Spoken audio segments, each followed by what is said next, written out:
Introducing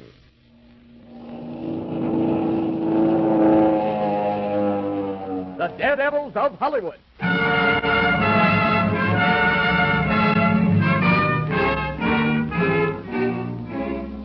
Johnny, put a 5K in here, will you?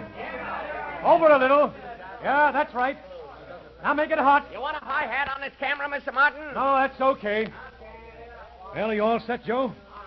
Have you got that stunt straight? I think so. I'm supposed to drive this crate around the corner at 60 miles an hour and crash into that plate glass window. Is that right? Yeah, that's exactly it. And listen, Joe, when you hit that window, hit it. You know what I mean? Oh, don't worry. I'll spray that drugstore all over the street. Yeah, good boy. Now take care of yourself. Okay, everybody, okay. All right, I'll go back about 150 yards, Mr. Martin. That'll give me plenty of run. Atta boy. Well, all right, everybody. This is the take. Now, quiet, please. Quiet. Quiet! All set, Mr. Martin. Okay, give him a signal. Turn him over.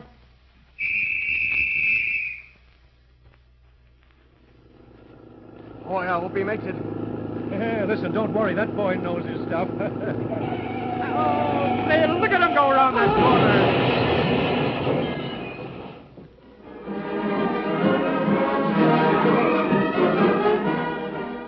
From Hollywood, the motion picture capital of the world, we bring you the thrilling true life experiences of those men behind the scenes. Those daring unsung heroes whose breathtaking adventures on the screen have thrilled millions, whose daily jobs bring them face to face with death. Those men who comprise the strangest fraternity on earth, the Suicide Squad, the movie stuntmen, the Daredevils of Hollywood. Ladies and gentlemen, in bringing you this copyrighted feature, we are privileged to have as our guest one of the top-notch stuntmen of Hollywood, Bob Rose. It is through his cooperation that we are able to reenact some of the highlights of his dangerous profession.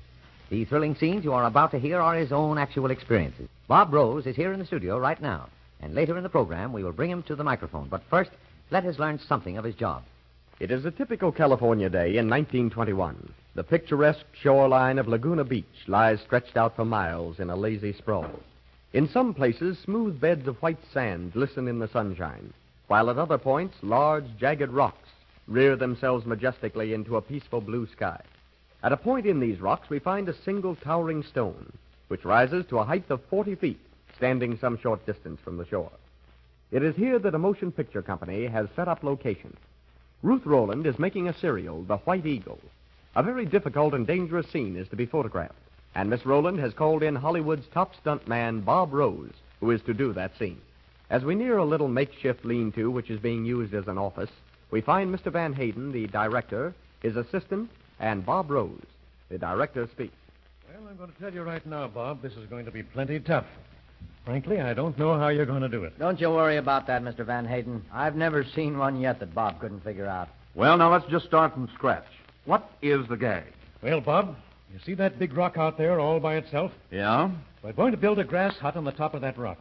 We're going to run a telephone pole up through the center to about 40 feet. And right on top of the pole, we build a little crow's nest, a sort of a lookout. You get the idea? Yeah, I see. That makes the lookout 85 feet above the water. Yeah, that's right. Now, the cannibals are supposed to be chasing you, and to escape them, you run up into the crow's nest and pull the ladder up. I see. And then what happened? Well, then the cannibals set the grass hut on fire, and that burns the pole in, too. Yeah, and then the whole works is supposed to fall into the ocean, and you're to dive and save yourself when it falls. Well, that's practical, all right. The momentum of the fall will throw me clear. The only thing is, that rig won't fall into the ocean. The stiff wind from the sea will blow it right smack into the rocks there on the shore. Well, how are you going to manage it, Bob? Well, let's see. The only thing to do is to anchor a boat out there about 200 yards. String piano wire from the top of it to the lookout. Oh, I see. And then when she starts to burn in two, the boat keeps a tension on the wire and pulls it over into the water, huh? That's right. Okay, Bob, we'll rig it up for you. Bill, have the grips do that tonight, will you? Sure thing. Well, you know, I'd rather you'd string the wire the last thing, Mr. Hayden. The salt air weakens it, you know. Well, whatever you say, Bob. So now I got to get over to San Pedro and charter a boat, and now we got to build that hut. I think we can shoot this Monday morning. That's okay with me. Be seeing you Monday, Bob. Guess we might as well knock off for the day, Bill. Well, so long. Okay. So long.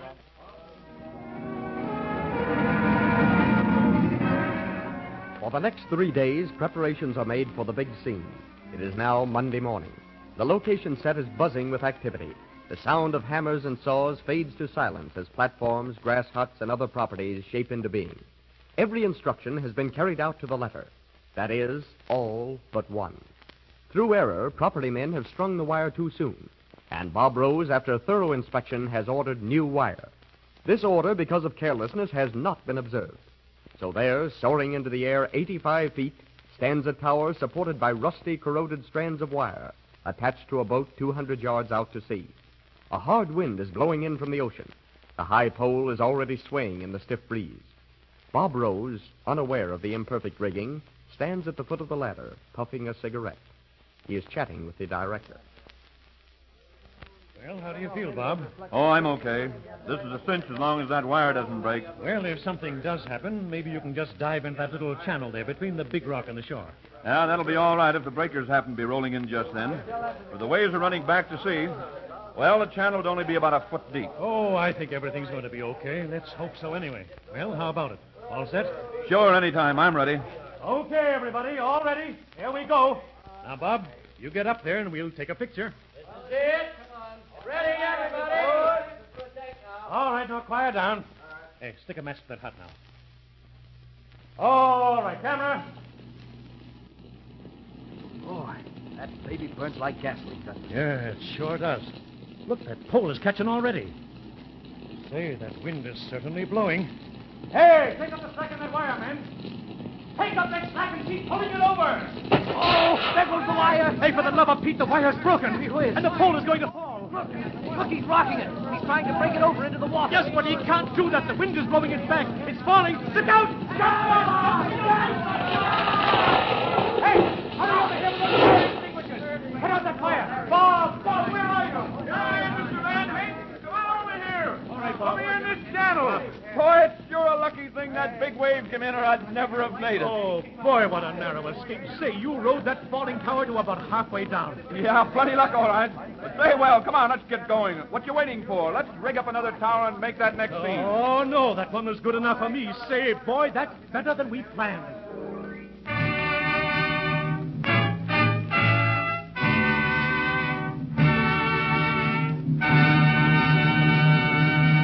Ladies and gentlemen, it is our pleasure to present the courageous young man who not only made that scene, but hundreds like it.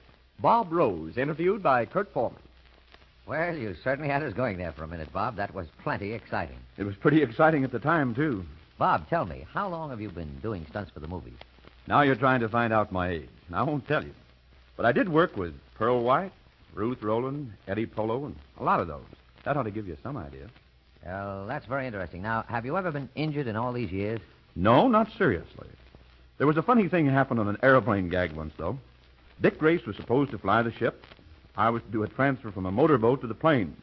It was down at a point... Just a minute, Bob. I see our announcer standing over there, and he gets a turn right here. But we'll hear about that airplane stunt in just a moment. Okay, Bob, now, what about that airplane stunt? We're all ears. Well, it was on location down near San Pedro. The name of the picture was The Haunted Valley, also with Ruth Rowland. It was a very simple gag. All I had to do was stand on a speedboat and grab a rope ladder that hung down from the airplane. Everything looked all right to me. The boat was plenty fast, and, well, I wasn't worried about the plane. Dick Grace, you know, can fly for me any day. But this old boy with the boat, he wanted to argue with us. He was telling me that he could take his boat... Now, looky here. If you young upstarts think you can tell me how to run a boat, you got another thinker coming.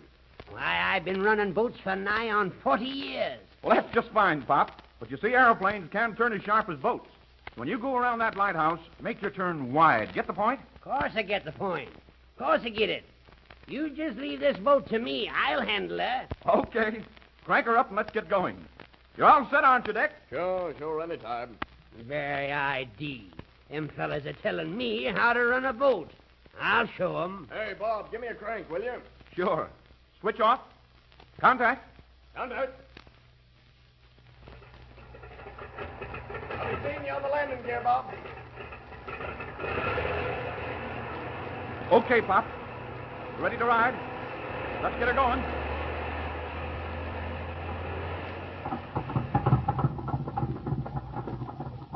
Right out here, Pop, in the smooth water.